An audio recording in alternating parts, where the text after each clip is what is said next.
Okay, we're going to dive back into law and licensing.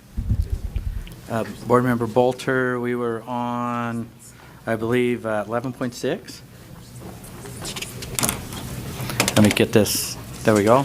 Okay, so 11.6 R277-551 Charter Schools General Provisions. This was brought back to Law and Licensing for further discussion. And the motion before the board is that the committee moves that the board approve R277-551 Draft 2 on second and final reading. Okay, the motion before the board is that the board approve R277-551 Draft 2 on second and final reading. Discussion to the motion?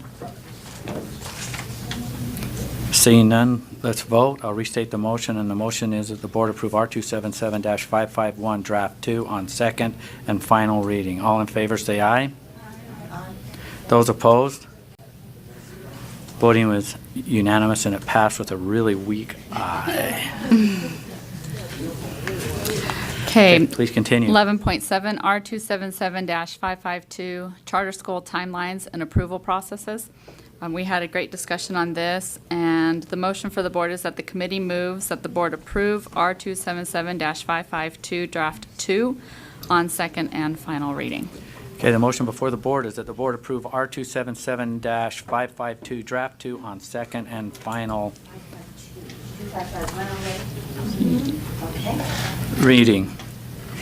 We're on 552. Discussion to the motion. This is R277-552 Draft 2. Okay. Board Member Lear. And I hope I can do this on the fly effectively, but I've had some concerns ever since I read these rules a couple of months ago. I had some concerns that some of these procedures were going forward from the State Charter Board, and information money was going without specific notice to the board. And so when these rules came up to the former Law and Licensing Committee, I proposed about 7 or 8 amendments that put the superintendent, even if it was a redundant thought, I think it was an express idea where the superintendent was added to notification about various financial undertakings from the State Charter Board. And the committee graciously went through all 7 or 8 of my amendments, took one of them, and I still was just and then didn't recommend the rest of them, which is the draft you're seeing now. I'm still very bothered about this, and I talked to Scott Jones and Angie about is this concern that's a realistic financial concern for the state board? Because the state board couldn't have a better segue than the treasurer said this is state money. This is state education money. The board is responsible for all public schools. And so I asked Scott and Angie, am I overreacting? And Scott said, absolutely not. This is a concern I've had for some time. And so my proposed change was pretty minor on R277-522. But now, as we looked more carefully, as Natalie and Scott looked more carefully at this, they said, actually, this doesn't really help to add the superintendent to the notice list. What we really need is is in order to effectively and responsibly transfer money to a charter school, I need a little more information from the charter school. And so Natalie was just showing me what that information would be. What I would like to do instead is ask that this rule comes back to the Law and Licensing Committee for more conversation, to hear actually from Scott, who gave me a list of what the startup funds actually amount to, which is about, just in my quick adding, was about $10 million. And so that we could add the information just in one place, probably that Natalie suggests would be important and informative information to receive from the schools before they get these startup funds, which are significant.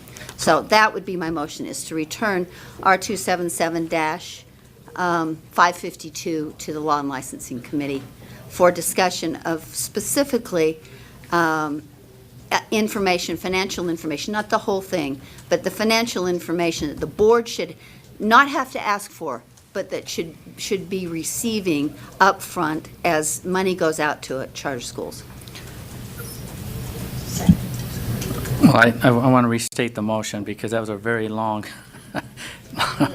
You should be, the motion, if I'm understanding your motion, you want your motion is to move R277-552 draft 2, refer it back to committee. That is your motion.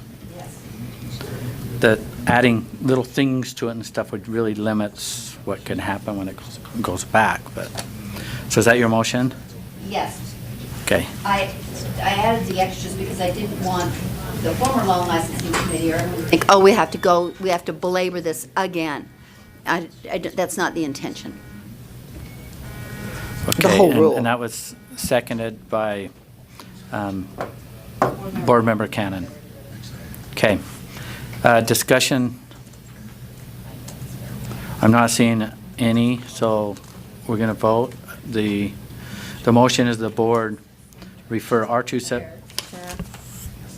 What am I seeing? Oh, we must have a delay on lights because. Okay, well, I was repeating it because I didn't see any. Right, but then Okay. we were having a side conversation. I'm just wondering if you would like to amend it to go back to a standing committee, because an executive committee, then we could discuss whether it would be better in finance, if you're going to be talking about specific financial implications, or law and licensing, instead of, if you make the motion to go back and law and licensing, we just don't have that option. I'm fine about that. Okay, so go back to committee. A standing committee, that's Standing probably a committee. more Okay. appropriate motion anyway. You're good with that, and you're still good with the second? Okay, the motion is to have the board refer R277-552 Less than draft Scott would be 2 there. to a standing committee. Okay, we're going to vote. All in favor, say aye. Aye. Those opposed? Voting is unanimous. 11.8, R277-100, definitions for Utah State Board of Education rules. Motion for the board is that the committee recommends the board approve R277-100, draft 7, on second and final reading. Okay, the motion for the board is that the board approve R277-100, draft 7. Is that like a record? On second and Probably. final reading. Discussion to the motion. I'm seeing none. We're going to vote on the motion, and the motion is to approve R277-100, draft 7, on second and final reading. All those in favor say aye. Those opposed? Voting is unanimous.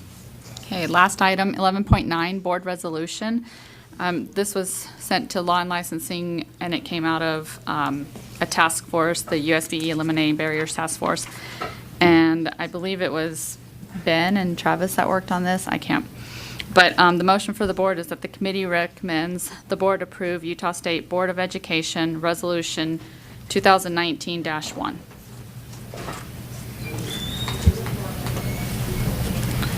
Okay, the recommendation to the board is that the board approve Utah State Board of Education Resolution 2019-1.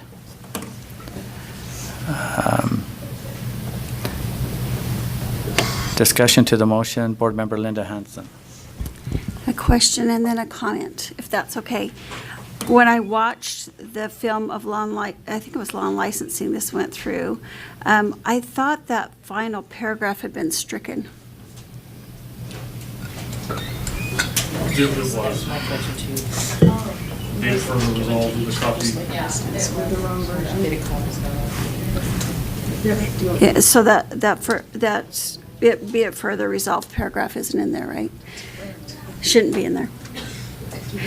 And then my comment about this is I appreciate this being brought forward, but I'm a little concerned as you go down to the third paragraph, now therefore be it resolved, third sentence, by retaining current statutes protecting parental rights. I know that there are a couple of bills coming forward that are going to affect the parental rights. And I think as the board, we should look at those bills.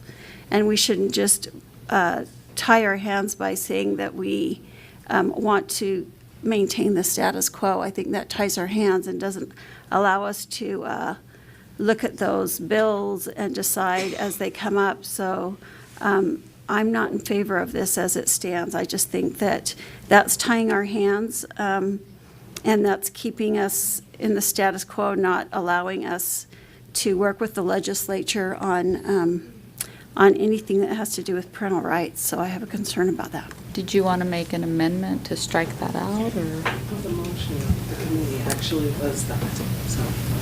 Okay, Angie, do you want to come up? So are you making an amendment or you're making a statement? Because there's more comments coming from people, but. Sorry, thank you, Chair, and Board members. Board Member Hanson is correct. The motion that came out of the committee is that document with the last paragraph stricken. So Ben is right now projecting the document up there, and it is out of the version that he has. So could you scroll down, Ben, and show them? So this is what passed out of committee, not, I apologize, what was uploaded to Board Docs. So we'll get that fixed. So if you wanted to make motions to amend, this would be the appropriate document to start with. Okay. So I would move that we strike the line or the phrase by retaining current statutes protecting parental rights.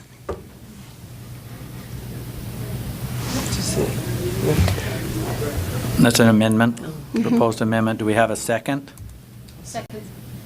Second, Board Member Gravitt. Discussion to the amendment. We're talking about the amendment, okay? Board Member Lisa Cummins.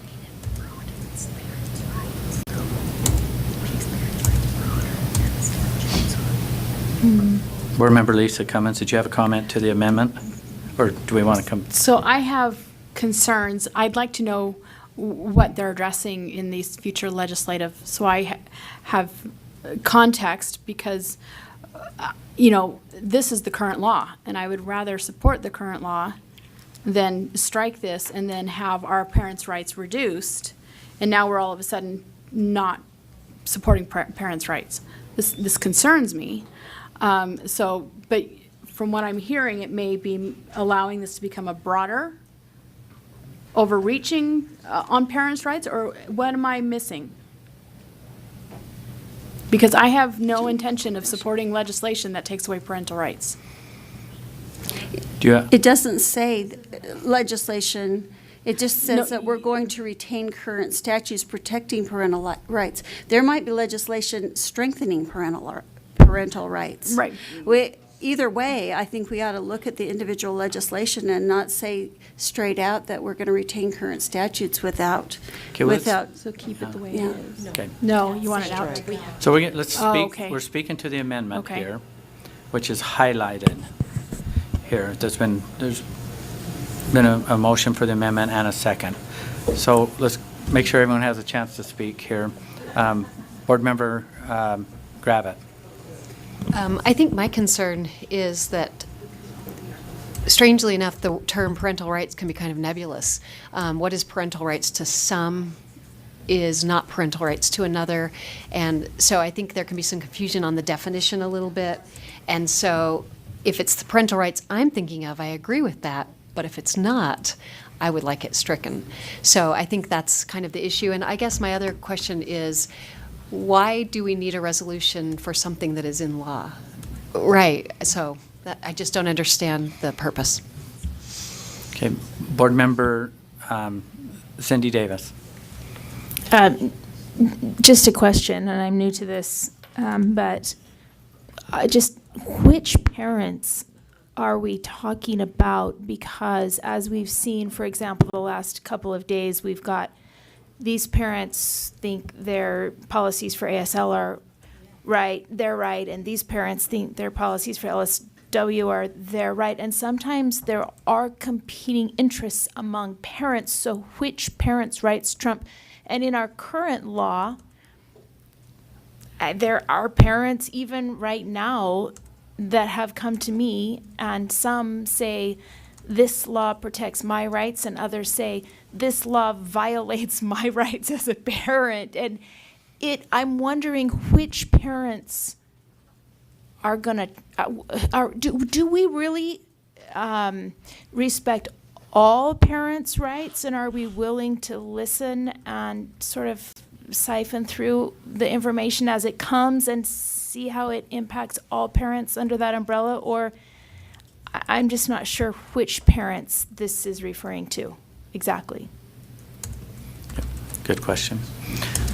Board Member Lear, there's a few more board members that want to I'll speak to just the quickly amendment. say, I had the exact same thought as Jenny of which parents are we talking about, and why do we, because I could choose 25 laws that I would like to have a resolution to say I really, really, really believe in this, and I could choose 25 that I said I think this could be done away with, and I don't think that's very productive.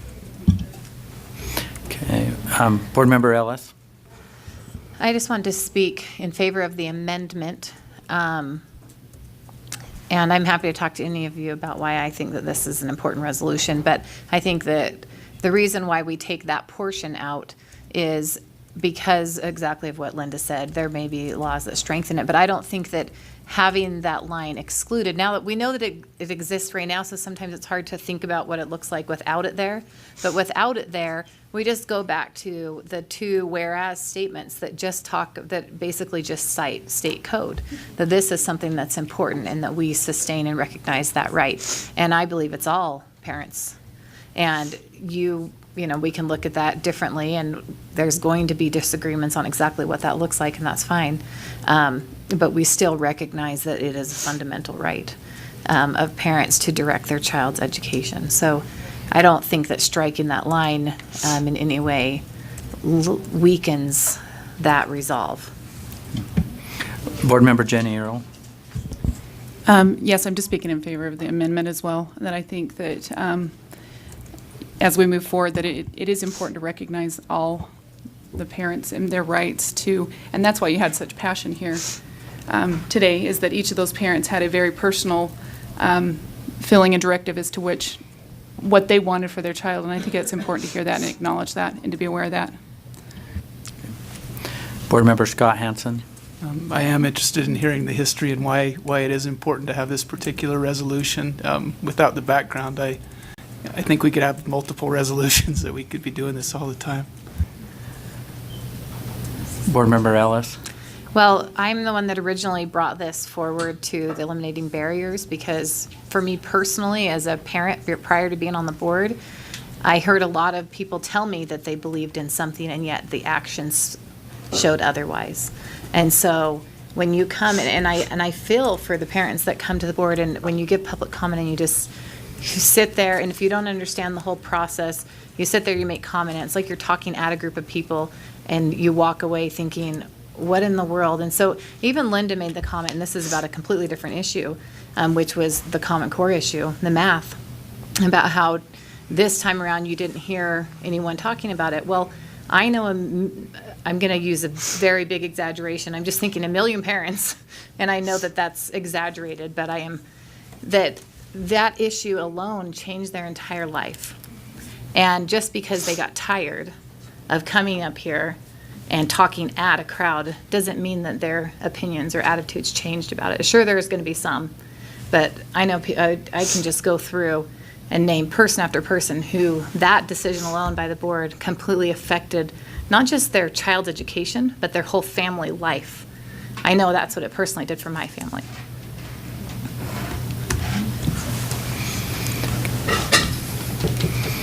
Okay, I'm not seeing any. I'm sorry to get emotional. I want to finish.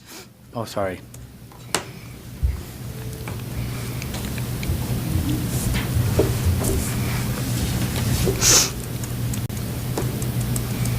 And when you pour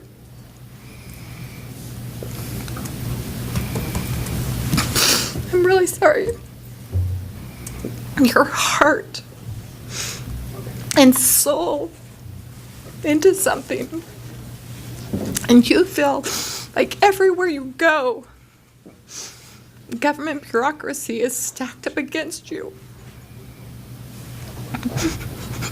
I am so sorry.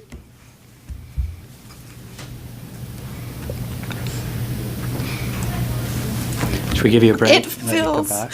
No, I'm really Okay. sorry. This is like 10 years in the making, all just piled into a brief comment. But when you pour everything into something and it continually feels like bureaucracy stands in the way of doing something, this makes me as a parent feel like maybe it's just words on paper, but that somebody cared.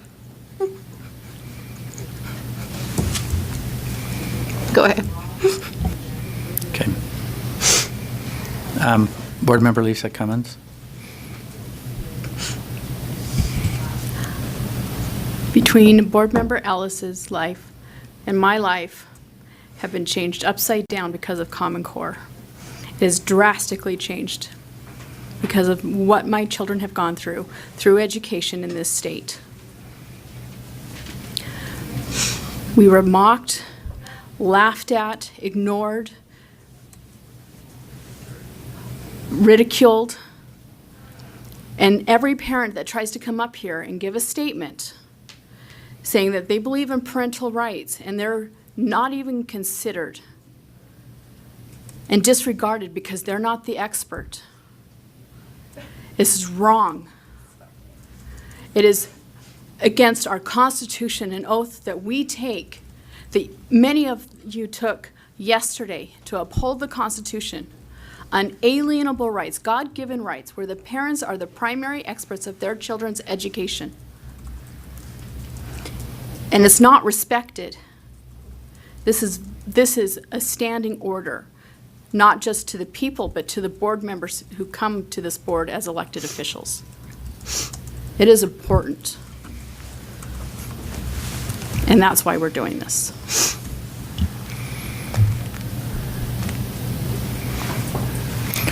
Okay, we have board members, we have an amendment to strike by retaining current statute, by retaining current statutes protecting parental rights, have that excluded. So let's vote on that amendment to have that removed. All in favor say aye. Aye.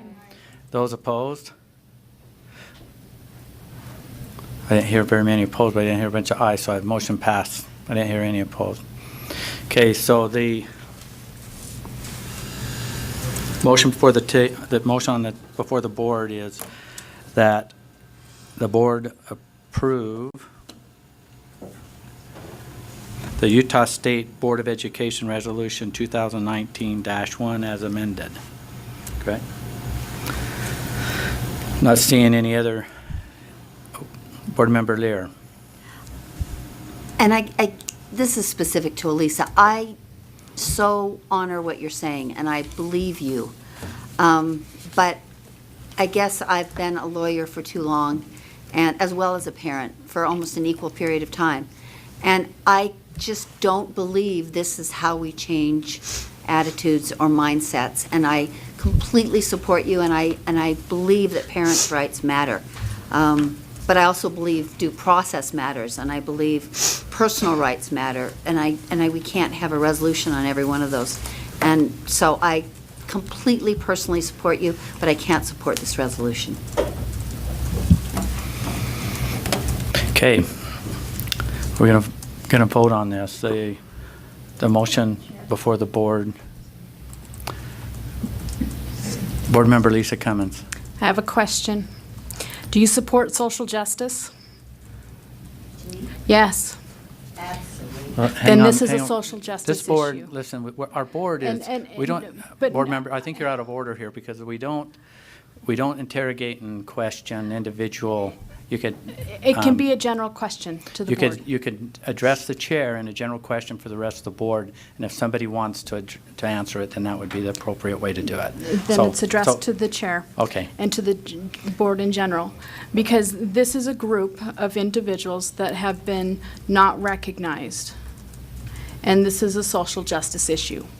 And so I would leave it at that. Okay, thank you. Okay, the motion before the board is that the board approve oh, here's another one. Okay. I'm going to keep trying to get this out if I don't see any light. So, Board Member Cindy Davis. I guess my question persists. What does this do? I mean, I believe that every parent is, as a parent, I'm going to be looking in the mirror at the end of my kid's life and say, did I do the right thing for my child educationally? As an educator, I may not individually be doing that. So of course I am the primary. And I believe that about parents. Will this do anything to where I've had enough experience with multiple parents to know that there are competing interests? And so when we support one piece of legislation next month that supports one group of parents, then do we not support parent rights of the other group of parents? Because they bring this to us and say, you said you supported parent rights, but you don't because my rights weren't upheld in this particular legislation. Does this get us into any kind of a odd slippery slope there? Even if philosophically, I can't even imagine anyone who wouldn't believe this, but I'm just like, I don't know the answer to that question.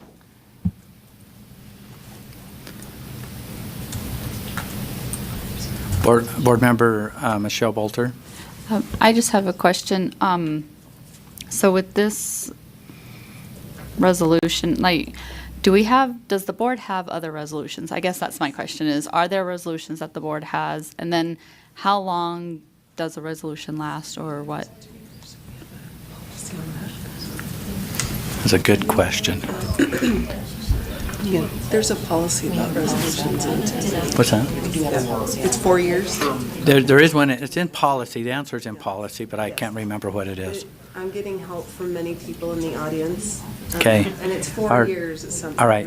Yes, I looked it up on another issue for this because the last time it was discussed, it was asked, can we make this last forever? And so I looked it up in policy, and it's 4 years.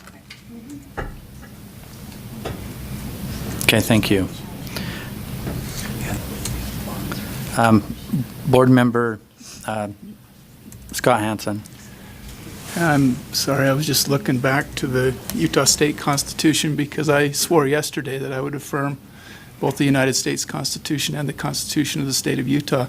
I believe that both of those contain these parental rights that are here, and I just think this is redundant. I'm here for parental rights. I'm here for kids' rights. I think we need to do the best thing, and I don't know that reducing this to another piece of paper is going to do anything to change my votes or the perception of the public. So I am here in favor of kids and in favor of parental rights, but not in favor of this resolution. Okay. Board Member Ellis. I just wanted to, now that I've composed myself, say that was not in any way I'm going to go home and cry if this doesn't pass. There's a lot of pent-up emotion, about, I've been thinking a lot since the presentation yesterday on math of how much my life has changed. So that's the emotion, not over the resolution, although it doesn't pass or fail, it doesn't do anything to my belief system. I think that it should pass. Just because it's an added statement and it's going to be put on the website and it's not going to change anything in all honesty, that's right. But it is something that someone can say, look, you said that you believe in these things because it already is in state code. And as a parent, it didn't feel like anyone really cared about it. Board Member Lisa Cummins.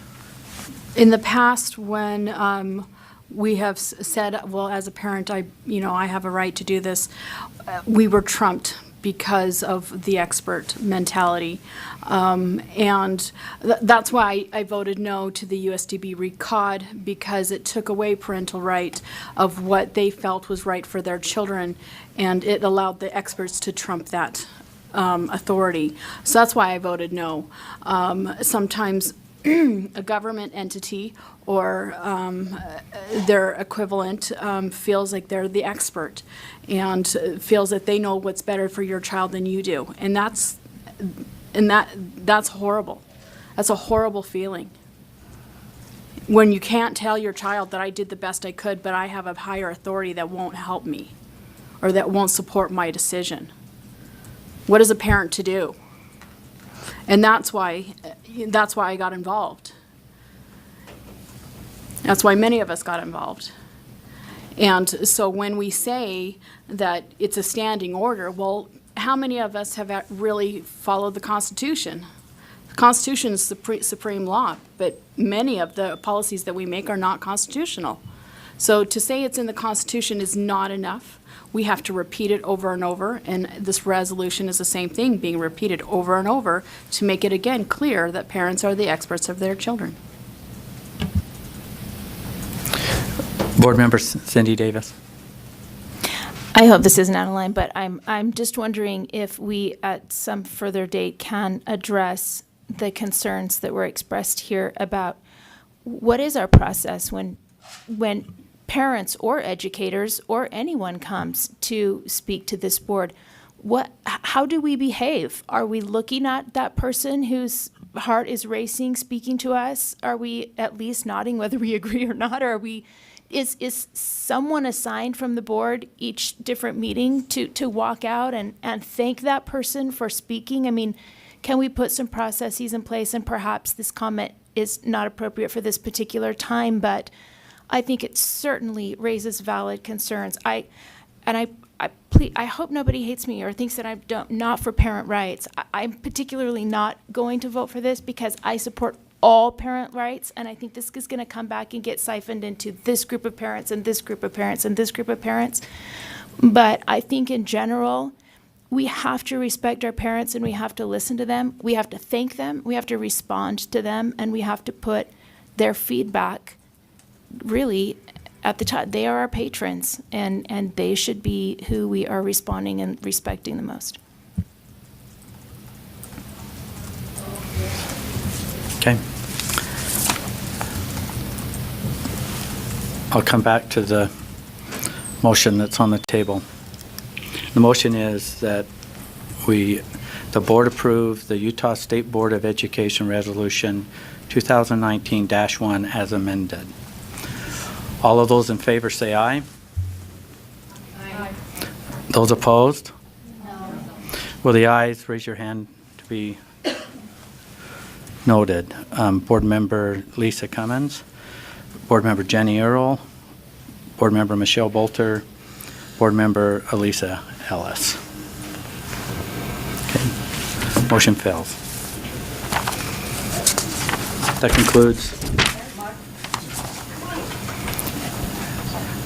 AAG Buse. Before you move on to the next section, could I correct a previous misstatement that I made on the URAD? Just, I made a statement that you hadn't had a rule in place, and you do have a rule in place, and you passed it on October 4th before I was here, regarding that URAD contract. And I know that it was in this same group. So I'm going to just pass that out to you. It's very hard to get to. It's in the Utah Bulletin. So you'll just know that you do actually have a rule in place for that contract on data sharing. Can you shoot something to Lorraine to make sure we just get that circulated? Yes, and so I apologize for my misstatement. Besides a handout, that Okay. would be better. Thank you. You'll receive that. Okay.